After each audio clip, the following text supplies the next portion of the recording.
اور اپنی بیٹی فاطمہ کو بلایا، فاطمہ قریب آؤ، فاطمہ قریب آؤ۔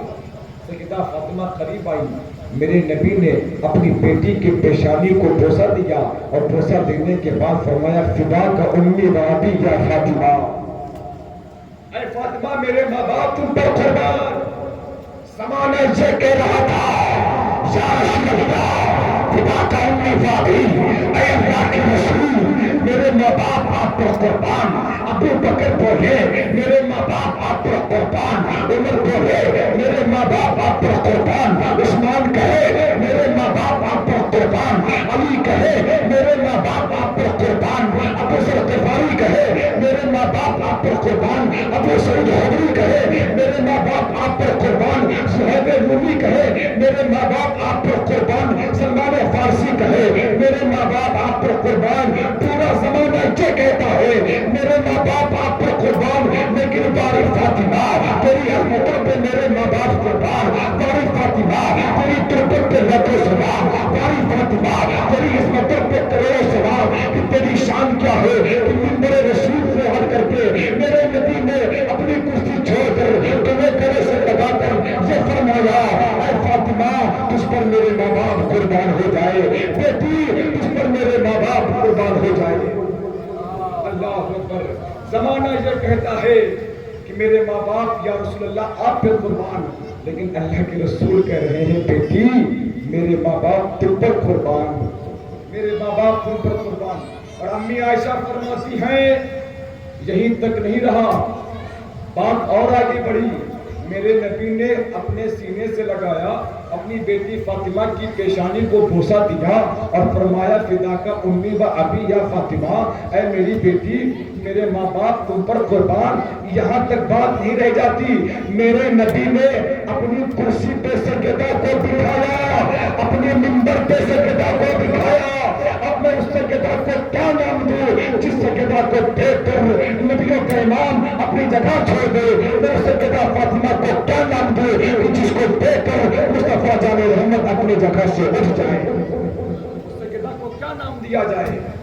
آج اگر گاؤں کا پردھان دیکھ کر کسی کو کرسی چھوڑ دے تو ہم ڈھنڈورا پیٹ ہوئے ہیں کہ فلاں گاؤں کے فلاں پردھان نے ہمیں دیکھ کر کرسی چھوڑ دی۔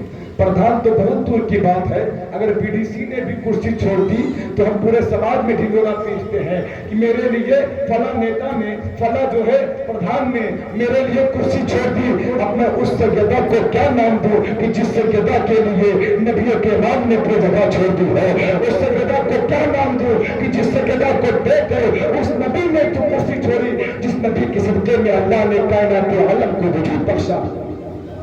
اس سجدہ کو کیا نام دیا جائے؟ عزیزان ملت اسلامیہ، سجدہ کی شان اور سجدہ کا مقام، اہل بیت کا مقام اور ان کی شان بڑی ہی بلند و بالا ہے۔ اہل بیت کے تعلق سے اعلیٰ حضرت کے بھائی علامہ حسن رضا فرماتے ہیں بے اجازت جن کے گھر جبریل بھی آتے نہیں، قبر والے جانتے ہیں قدر و شان اہل بیت۔ یہ اہل بیت کا گھرانہ ہے کہ جہاں سید الملائکہ بھی بغیر اجازت ان کی دہلیز پر نہیں آتے ہیں۔